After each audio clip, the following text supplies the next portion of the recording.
Buenos días, Dios los bendiga. Vamos a hacer un ejercicio antes de empezar. ¿Qué tal si se colocan de pie? Amén. Colóquense de pie. A ver, vamos a levantar nuestras manos, vamos a cerrar nuestros ojos y vamos a decirle gracias, Padre, por esta mañana. Gracias, Señor, por traerme aquí. Gracias porque dispongo mi corazón a pesar de cualquier obstáculo, Señor, que se haya querido levantar contra esta palabra que tú has traído para mí, Señor. Y no solo para mí, sino para mi familia, para mi ministerio, para todas las personas que tú pones alrededor mío, Señor. Padre, en el nombre de Jesús, tú tienes más que darme que yo, Señor, que pedirte. Gracias, Señor. Tu palabra dice, dame, hijo mío, tu corazón. Y hoy yo quiero entregártelo, Padre. Toma mi corazón, mis temores, mis angustias, mis aflicciones, todo lo que ha querido, Señor, sembrarse en mi corazón. Hoy en el nombre de Jesús, por medio de tu Santo Espíritu, recibiré la libertad que solo viene de ti, Padre. Tu iglesia, yo tengo la victoria en el nombre de Jesús. Amén. Dele un fuerte aplauso al Señor. Amén. Ahora sí, póngase cómodo y listos para recibir la palabra. Amén.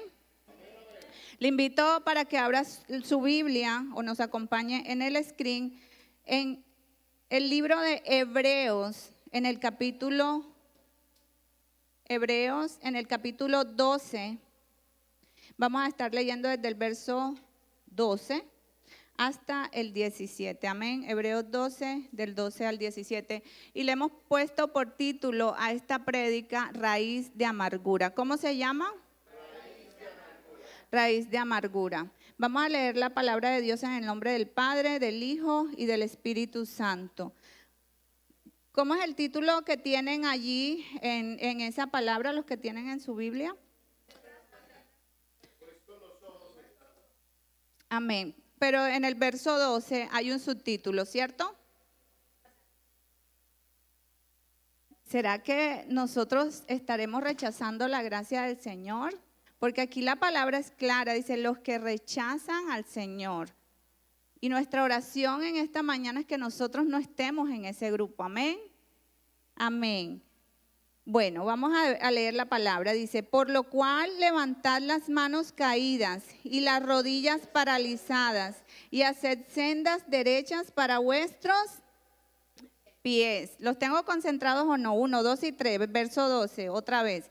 Por lo cual levantad las manos caídas y las rodillas paralizadas y haced sendas derechas para vuestros pies, para que lo cojo no se salga del camino, sino que sea sanado. Seguid la paz con todos y la santidad sin la cual nadie verá al Señor. Mirad bien, no sea que alguno deje de alcanzar la gracia de Dios, que brotando alguna raíz de amargura os estorbe y por ella muchos sean contaminados.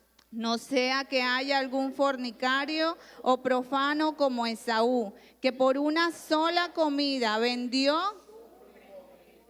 porque ya sabéis que aún después, deseando heredar la bendición, fue desechado y no hubo oportunidad para el arrepentimiento, aunque la procuró con lágrimas. Qué triste esa historia de Saúl, ¿cierto?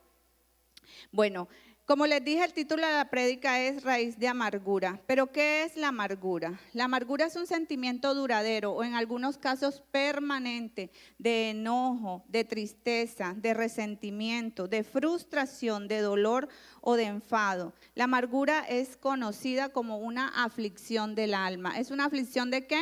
Del alma. Viene de la palabra griega pilcria, que significa literalmente punzante o aguijón. Por ejemplo, cuando una abeja o algún animal que tiene de pronto una ponzoña lo pica o nos pica y luego el animal se va, pero nos deja allí ¿qué?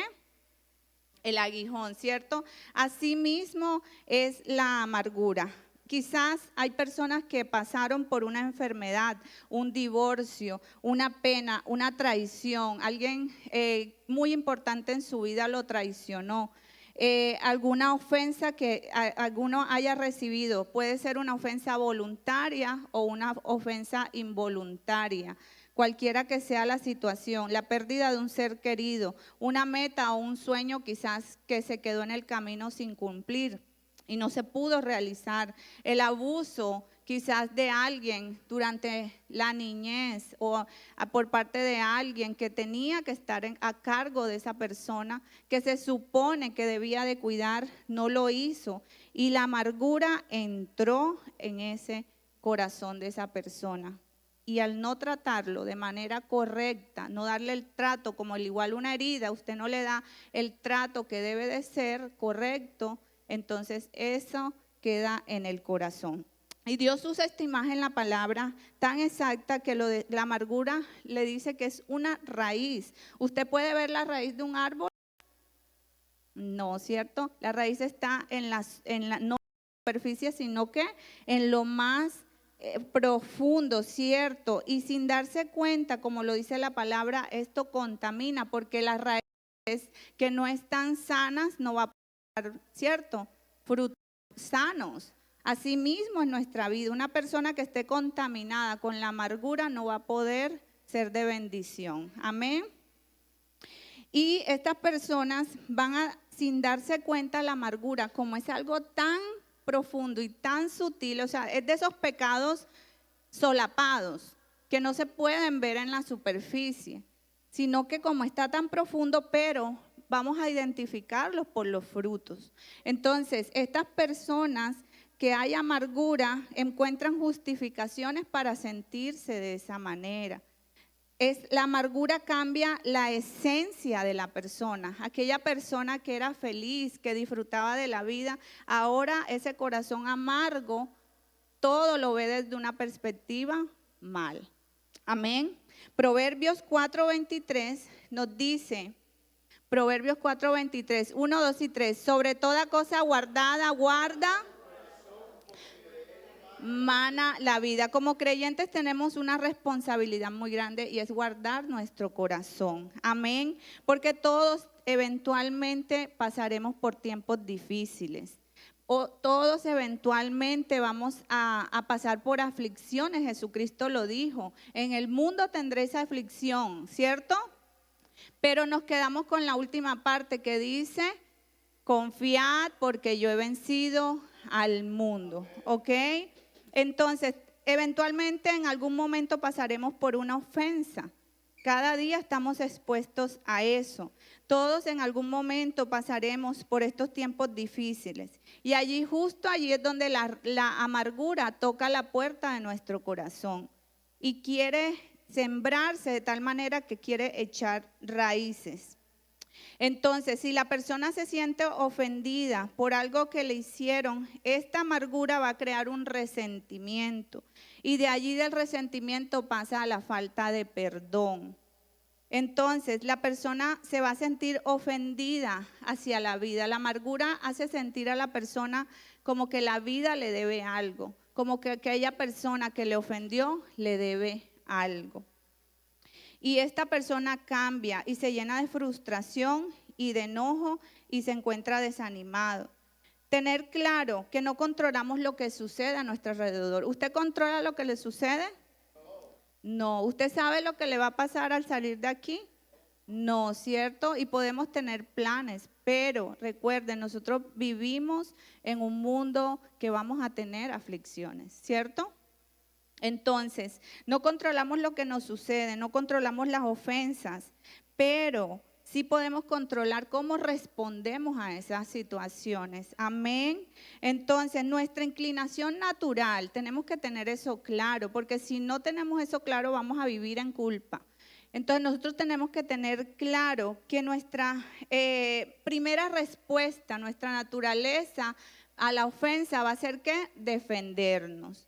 Va a ser o en una situación difícil, en algo que no se esté dando en nuestra vida, nuestra primera reacción va a ser querer tener el control de todo, ¿cierto que sí? Y empezamos a decir, vamos a organizar esto, voy a hacer esto, y empezamos a buscar una solución. Amén. Entonces, esa va a ser nuestra primera reacción. Pero como creyentes, nosotros tenemos que reconocer que todos esos deseos egoístas, todos esos deseos de control, todos esos deseos de quizás de responder a la ofensa de la mala manera, nosotros no nos va a llevar a ningún lado. Y tenemos que reconocer que eso viene de nuestra naturaleza carnal. Pero entonces enseguida nosotros tenemos que enfrentarlo y confesarlo ante el Señor y socorrernos al Señor y que Él nos dé la gracia, como lo dice aquí mismo, no dejar de alcanzar la gracia del Señor. Cuando nosotros entregamos al Señor recibimos gracia. Amén. Y Él nos da la gracia para enfrentar esa situación. Amén. Amén. Hebreos 12, del 12 al 14, miren lo que dice. Los 3 primeros versículos dice que levanten las manos caídas, las rodillas paralizadas y haced sendas derechas para vuestros pies para que los cojos de nosotros no se salga del camino. La debilidad es lo que atrae al Señor. Cuando nosotros le entregamos nuestras debilidades al Señor, el Señor es atraído a nosotros porque Él dice que Él da gracia a los humildes. Amén. Pero resiste al soberbio. Entonces, imagínense una semilla de la ofensa, por ejemplo, de una situación de una aflicción que usted no ha podido superar. Si esa semilla pasa y cae en su corazón, usted permite alimentarlo. ¿Cómo se alimenta? De los malos pensamientos. Usted empieza a alimentar, a rumiar la ofensa, empieza a rumiar esa situación que no ha podido y con eso viene mucho negativismo a su vida. Y usted ya sin darse cuenta le ha dado un lugar al enemigo. Una fortaleza que Satanás va a usar entonces para él hacer lo que él quiere eso. Pero si por el contrario usted cambia eso y no se trata de, yo tengo como un lema que dice borrar, pero no solo borrar, sino reemplazar. ¿Reemplazarlo por qué? Por la verdad de la palabra. Amén. Entonces usted reemplaza esos pensamientos por la palabra de Dios. Amén. Y usted empieza a recibir la gracia del Señor. Y ahí eso cojo va cogiendo camino. Eso débil de nosotros se hace fuerte. Amén. Entonces, y dice, seguid la paz con todo y la santidad sin la cual nadie verá al Señor. Y ahí nos está dando un comando. No es que si usted quiere, no. Seguid la paz. Amén. Y no obedecemos al Señor por lo que sentimos, sino por lo que Él manda en su palabra. Amén. Vamos entonces adelante y dice que eventualmente, como les decía, toda semilla dará su fruto. Y al alimentar esos pensamientos negativos, esos pensamientos desde la ofensa y desde la amargura, agotan, porque nosotros no tenemos como humanos, humanamente, no tenemos una porción ilimitada de energía para el día. Nosotros tenemos una porción diaria, por eso tenemos que buscar al Señor diariamente, desde en la mañana. El ejemplo que nos dejó Jesús, recargarnos porque el Señor sabe lo que vamos a presentar durante el día. Pero si usted anida esos pensamientos, cuando viene a ver usted, su energía está desgastada de tanto pensar, usted le está obligando al cuerpo que produzca más hormonas del estrés. Y eso es lo que le causa el cansancio físico, eso es lo que le causa la ansiedad y usted no se explica por qué empieza usted a estar cansado, usted no se explica por qué usted está sintiéndose hasta enfermo, porque todo esto es producto y todo lo que deteriora la salud muchas veces es el estrés. Amén. Entonces, por eso el pueblo de Israel, Dios le daba el maná y el maná le decía, tome su porción diaria y no lo podían guardar. Porque se podría. Asimismo usted y yo, Dios a propósito nos hace así, para que dependamos de Él y no de nuestra fuerza. Denle un aplauso al Señor, amén. Amén. Y eso le va a cambiar el comportamiento, como les digo, su esencia no va a ser la misma. Usted va a estar enojado, va a tener, miren los frutos de la amargura, el enojo, la ira, las malas palabras, la gritería, el conflicto. Cambia a la persona tiene un ánimo doble, es volátil, enojona, hasta en la cara se le ve. ¿Ustedes han estado acerca de una persona amargada? ¿Cierto? Bueno, entonces, y no solo es pensar eso, sino que hoy examinarnos si nosotros estamos lidiando con eso sin darnos cuenta, porque recuerden, es algo muy sutil. Amén. Y se necesita valor y honestidad para decir, yo estoy así, Señor. Amén. Entonces, estas personas son sensibles, altamente sensibles. Y tristemente no se les puede decir nada porque lo toman muy personal. Son demandantes, son exigentes, critican todo.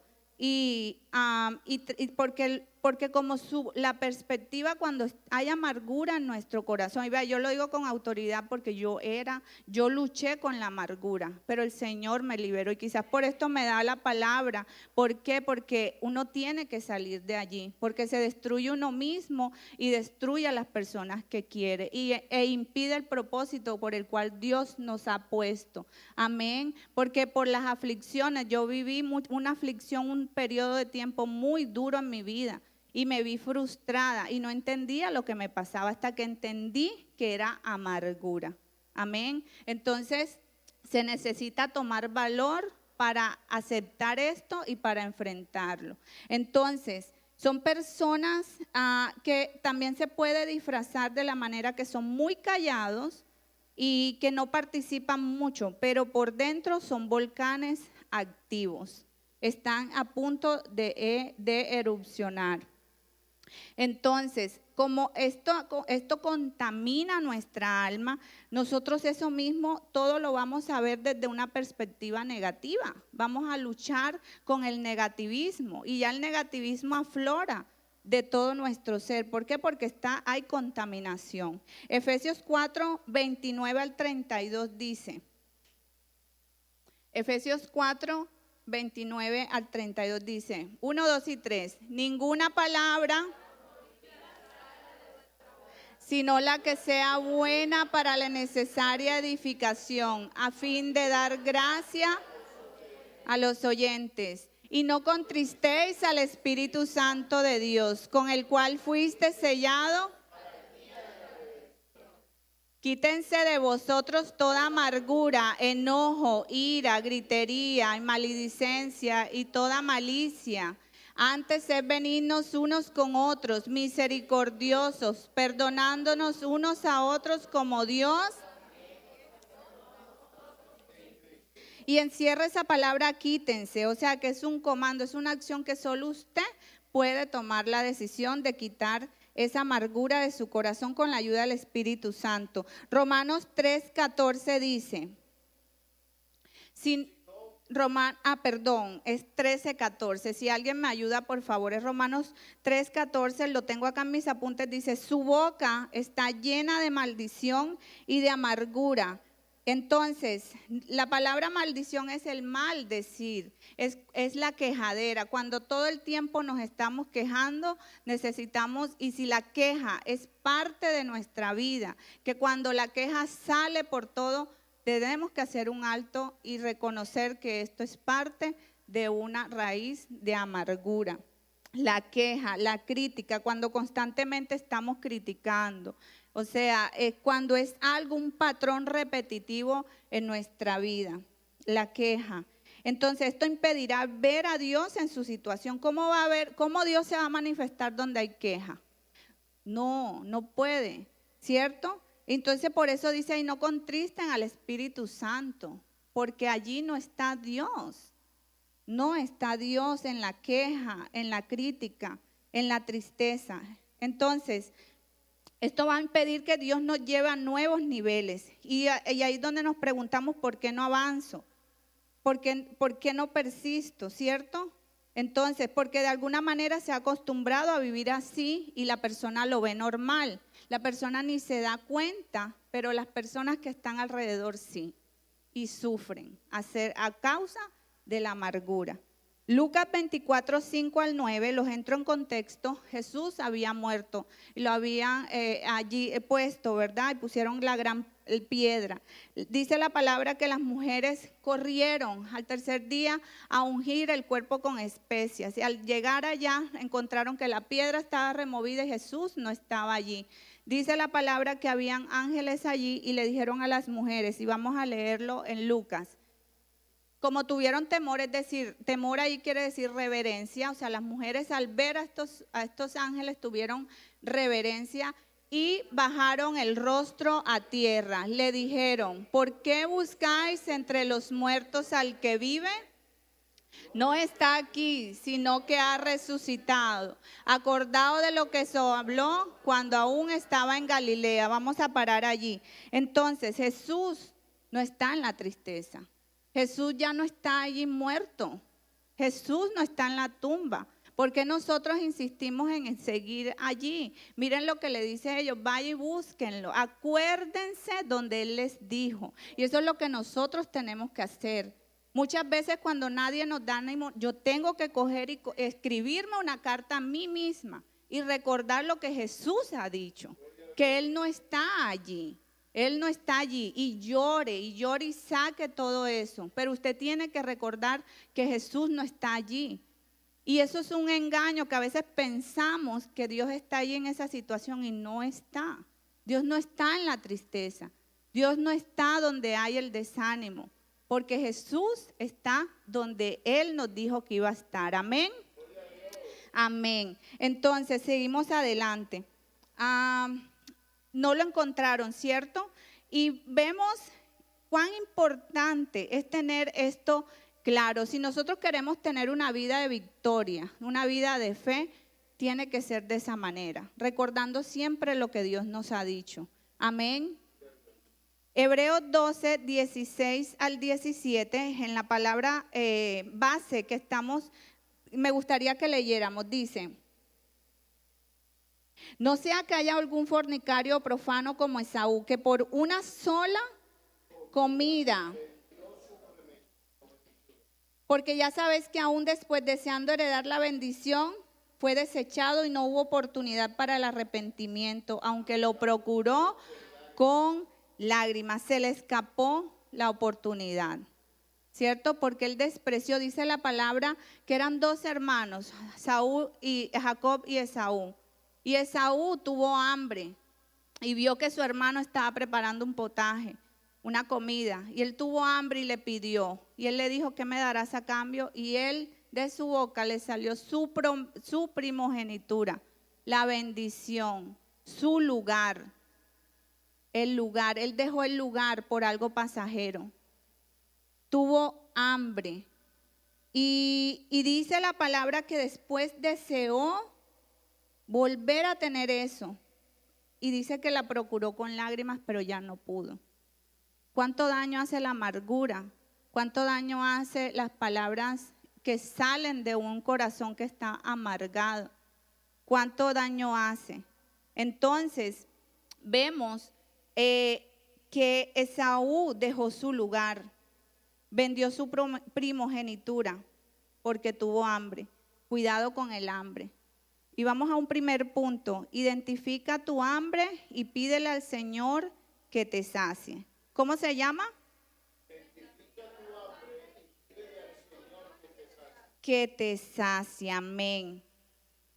Y vamos a ver, ¿por qué les pongo el contexto de Esaú?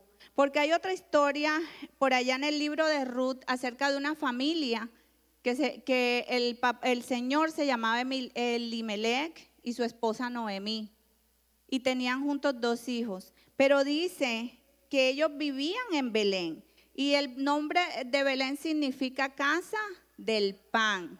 Pero en ese tiempo hubo, dice, si usted lee en Ruth, dice que hubo hambre en la tierra. ¿Cómo puede haber hambre en la casa del pan? ¿Cómo puede haber hambre donde se supone que debe haber el pan constantemente? Quisiera que pensábamos eso. ¿Y qué hizo este hombre? Al desesperarse y ver que no tenía pan, se mudó a Moab. Y Moab significa tina de basura. Imagínense, él abandonó el lugar de la casa del pan para irse a la tina de basura, porque ahí sí había pan. Pero miren lo que sucedió. Una de las cosas que he visto es que muchas veces Dios va a poner en pausa el pan. Va a poner en pausa el pan, ¿para qué? Para probar lo que hay en nuestro corazón, para saber si en realidad nosotros estamos con Él por el pan o porque lo conocemos a Él y porque tenemos una relación con Él. Entonces, todo no nos va a salir como queremos. Y eso lo hace Dios porque Él no nos quiere, no, al contrario, porque nos ama tanto que Él quiere que nosotros dependamos solo de Él. Amén. Y hay ocasiones en que no vamos a tener el pan, pero yo conozco al Señor y al Dios que aunque me falta el pan, Él me fortalece el estómago para poder seguir adelante. Amén. Entonces usted le puede faltar todo, pero Dios lo va a fortalecer. Amén. ¿Sabe por qué le digo esto? Porque es que hay gente que se adapta tanto al pan que se olvida de Dios. Y le decimos, Dios, ¿será que tú sí estás conmigo? Porque déjame decirte que si tú, para saber que Dios está contigo, todo tiene que salirte bien, pues conoces poco de Dios y solo conoces el pan que Dios te da. Y Dios nos va a permitir aflicciones. Vamos a pasar por aflicciones. Y no siempre va a ser ni a su manera ni a mi manera. Pero Dios nos va a dar la resistencia. Y a veces oramos, Señor, quítame esto. Señor, líbrame de esto. Y el cielo dice, ahora es que te lo voy a dar más. Porque te pone la unción de resistencia. Te pone el poder para que tú resistas. Amén. Amén. Y a veces oramos al Señor, Señor, quítame esto, quítame la cizaña, mira la cizaña. No, y Dios dice que no, que la cizaña crezca con el trigo. Porque es que ahí es que se va a demostrar quién es quién. Amén. Y le decimos, Señor, quítame esto y quítame de lo otro. Y no, y el Señor dice, no, tenga resistencia. Amén. Entonces, tenemos que cambiar nuestra oración y tenemos que saber que que Dios nos ha dado resistencia. Amén. Si no, pregúntenle a Pablo que cuando lo picó una víbora en Malta, no le causó daño, porque Dios ya le había puesto la unción de resistencia. Amén. Amén. Entonces nada nos va a pasar. ¿Por qué les digo esto? Porque Elimelech se muda a Moab. Miren, hombres, varones, sacerdotes, cuidado con las decisiones que toman. Cuidado con abandonar la casa del pan por un tiempo de aflicción que de seguro va a pasar. Pero usted dice la palabra que usted va a salir fortalecido de ahí si usted se para firme. Pero no se mude a Moab. No vaya a Moab. ¿Sabe por qué? Porque este hombre se mudó a Moab y el primero que se fue él. Y no hablo de una muerte física, sino una muerte espiritual que podría pasar en nosotros. Porque alejados del Señor nada podemos hacer. Amén. Y pasa que Elimelech, el nombre Elimelech significa Jehová es mi rey. Pero ¿qué pasa? Que este hombre no honraba. Su nombre decía esto, pero lo que él hacía no honraba a su rey, porque él tomó decisiones y se mudó a Moab sin consultar a su rey. No importa lo que digamos, lo que importa es lo que hacemos. Amén. Seguido a esto, sus dos hijos, Malón y Kelión, que significan enfermedad.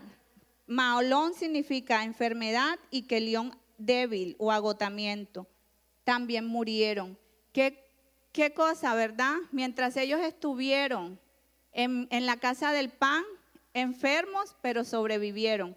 Apenas se fueron, murieron, ¿cierto? Porque es que allí, cuando nosotros no nos movemos del lugar donde esté, no importa lo débil que estemos, el Señor nos va a fortalecer. Cuando le entregamos esa debilidad al Señor. Amén. Entonces, ellos se van porque el Señor lo que esté enfermo en su tiempo lo va a sanar.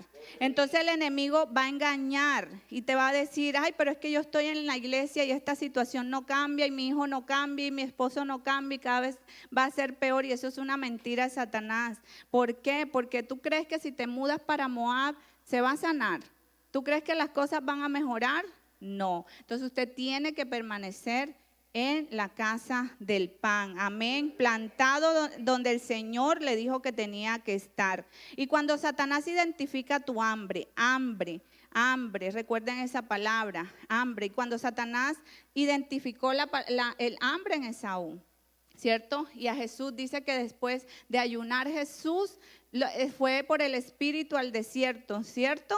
Y ahí llegó el tentador, pero Satanás le ofrecía para saciar su hambre y Jesús respondió de acuerdo a la palabra de Dios, amén. Y él no cayó en esa trampa. Asimismo, nosotros no podemos caer en la trampa. ¿Cuál es tu hambre? Porque Satanás va a usar los escenarios para sacarte de tu lugar. Él usa todo, a ver cómo te saca. Pero cuando usted resiste, él tiene que huir. Y ellos tenían hambre. Y puedes tener hambre de cariño. ¿Cuál es tu hambre? Hambre de dinero. ¿Qué es el hambre que se le ha despertado en estos últimos días? Hambre de dinero, hambre de cariño, hambre de atención, hambre de compañía, hambre de posición. ¿De qué se te ha despertado el hambre? Porque cuidado con el hambre. Pon a los pies del Señor toda ansiedad, que Él tiene cuidado de ti. Cuando usted aprenda a entregar al Señor esa hambre, el Señor lo va a saciar. Amén. Seguimos adelante. Noemí quedó sola con sus nueras, Ruth y Orfa.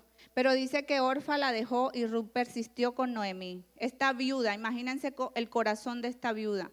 Tenía tanta amargura en su corazón. Pero ella escuchó que, o sea, a pesar de toda esta aflicción, imagínense, había amargura en ella, pero ella escuchó que Jehová había visitado al pueblo, a su pueblo para darles pan. Y dice la palabra que Noemí se levantó, o sea, caminó a su restauración. O sea, que no puede haber restauración si usted y yo no nos levantamos. No puede haberlo. Ruth insistió.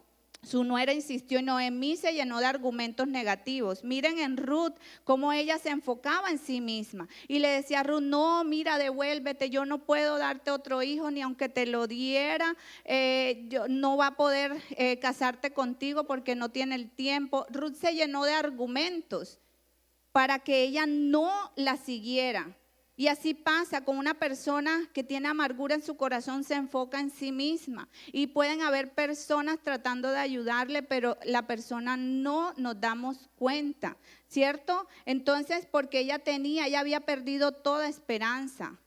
El domingo pasado el Señor nos ministraba a través de Vanessa acerca de las expectativas que tenemos que tener. Y un cristiano que no tenga expectativas no tiene esperanza y no tiene vida. Nuestra esperanza es Cristo, amén. Entonces ella había perdido las esperanzas. ¿Por qué? Porque había amargura. La amargura no la dejaba ver más allá de su situación. Y Noemí rechazaba. Y dice que la amargura hace que nosotros rechacemos la ayuda de Dios y a las personas que Dios nos está poniendo en el camino para bendecirnos. Salmo 73, 21, 22 dice.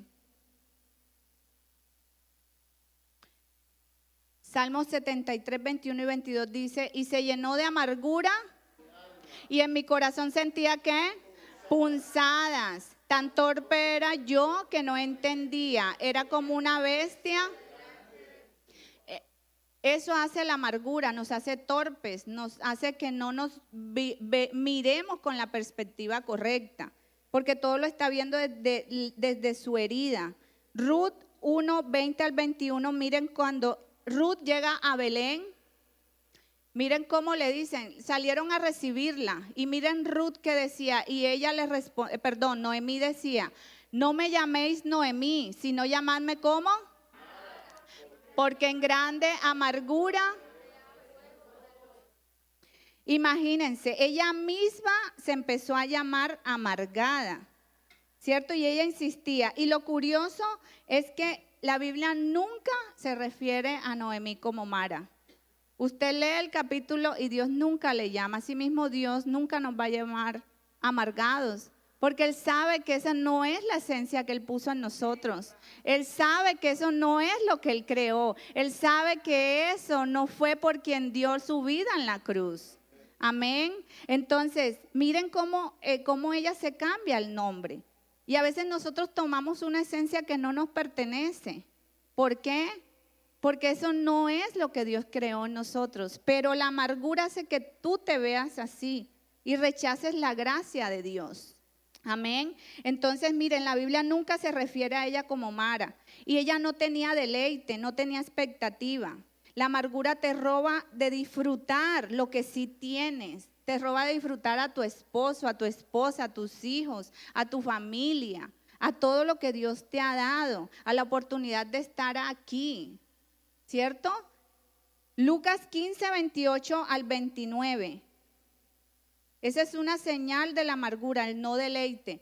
Aquí tenemos la historia del hijo pródigo. Sabemos que este hermano se fue y cuando regresa arrepentido donde el papá hace un gran banquete y lo espera con alegría y le pone lo mejor. Pero ¿qué sucede? Que cuando el otro hermano escucha la celebración y la música, le pregunta a un criado y le dice, oye, ven acá, ¿qué pasó? Que oigo música. Y le dice él, es que tu hermano que se había ido, ha regresado y tu padre, el padre ha hecho una gran celebración. Qué lindo. Pero miren lo que responde este muchacho, reflejando su amargura. Leamos el versículo 28. Entonces, y no quería entrar. Salió por tanto su padre y le rogaba que entrase. Imagínense, el padre salió a rogarle a él que entrara. Seguimos adelante. Mas él respondiendo dijo al padre, he aquí, y no habiéndote desobedecido jamás, y nunca me has dado. Entonces vemos que responde de su amargura, empieza a reclamar y eso es lo que hace, lo que produce la amargura en nuestro corazón. Porque pensamos que estamos bien y que otros nos deben algo, pero no nos deben nada. Eso es lo que hace la amargura en nuestro corazón y no tenemos deleite y puede haber una celebración, puede ponernos un paraíso y no se disfruta. ¿Por qué? Porque estamos cegados. Entonces, pero miren lo que quiero que nos enfoquemos, que la fiesta continuó, la fiesta de celebración no paró porque él estaba de esa manera, en esa actitud.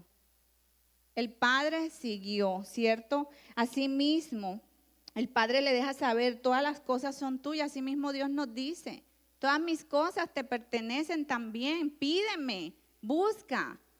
Pero el padre no va a dejar de parar, la obra sigue, la celebración sigue.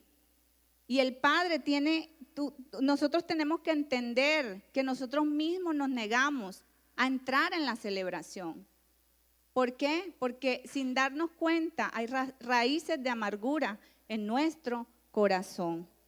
Entonces, Job 21, 25 dice, Job 21, 25 dice,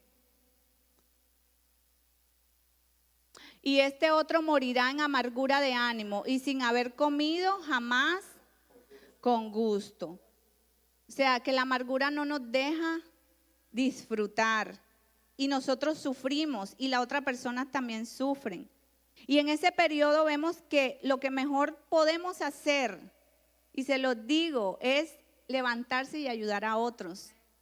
En un momento de frustración, en el momento más oscuro de nuestra vida, el Señor está ahí diciéndonos que nos tenemos que levantar, que Él está con nosotros. Y vamos y ayudamos a otros, vamos y predicamos la palabra, y vamos y damos a otros del Señor. Eso fue lo que hizo Noemí con Ruth.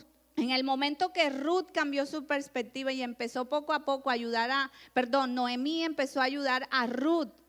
en su relación con vos, acerca de la cultura, acerca de todo. Y cuando ella empezó a encargarse y a tratarla como una hija y a emocionarse con todos estos preparativos y toda esta conquista para vos, algo pasó y se rompió. Y Noemí, dice la palabra que esto terminó en alegría. Leamos Ruth 4 del 14 al 16. Y las mujeres decían a Noemí: loado sea Jehová, que hizo ¿qué? Que no te faltase hoy pariente, cuyo nombre en Israel, el cual será restaurador de tu alma y sustentará tu vejez. Pues tu nuera que te ama lo ha dado a luz, y ella es de más valor para ti que 7 hijos. Y tomando Noemí el hijo, lo puso en su regazo y fue su haya. Recuerden que antes Ruth, desde la perspectiva amarga, dijo: yo no puedo hacer nada.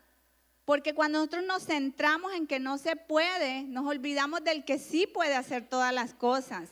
Y ella se negaba y decía: no, ¿cómo? Pero es que se nos olvida, nosotros somos los que les ponemos límites a nuestro Dios. Y mírenlo cómo terminó. El segundo punto en esta mañana es: reconoce y confiesa ante Dios tu amargura.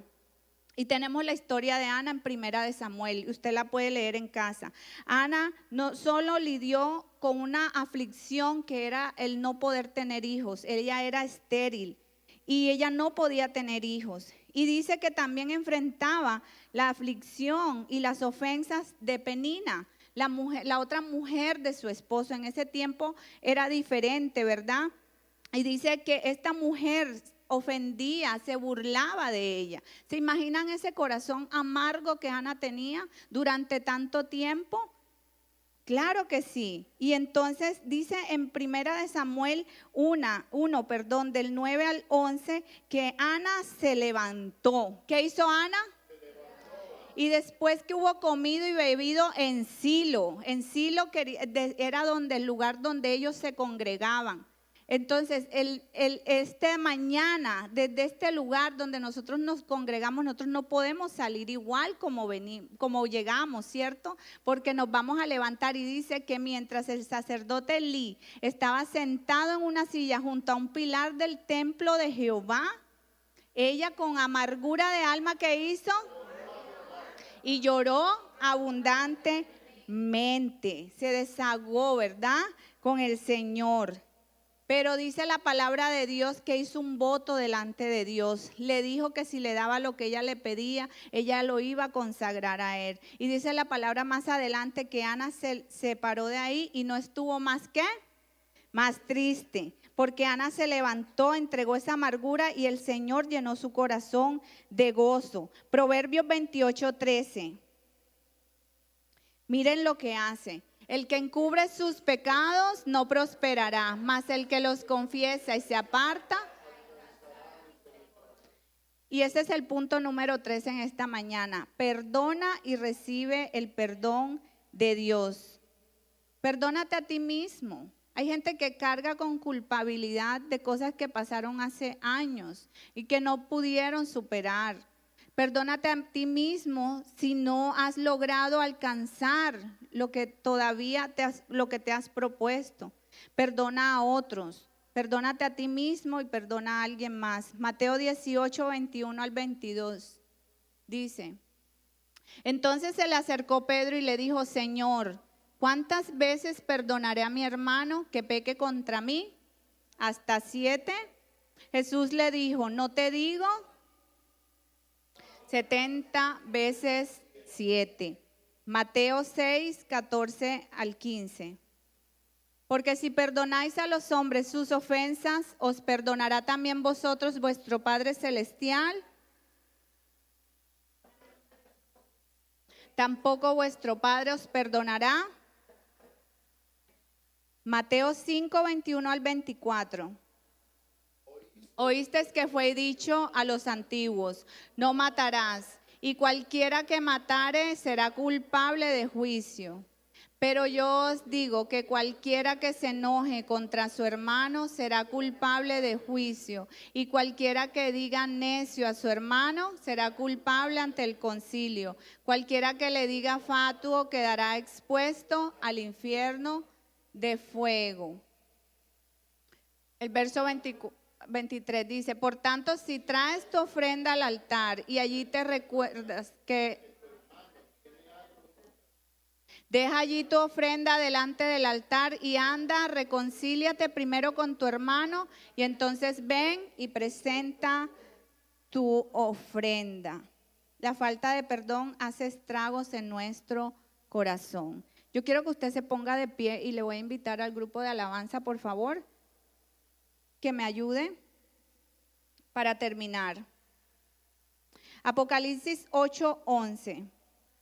Dice Apocalipsis 8:11, y el nombre de la estrella es ajenjo, y la tercera parte de las aguas se convirtió en ajenjo. Y muchos hombres murieron a causa de esas aguas, porque se hicieron ¿qué? Amargas.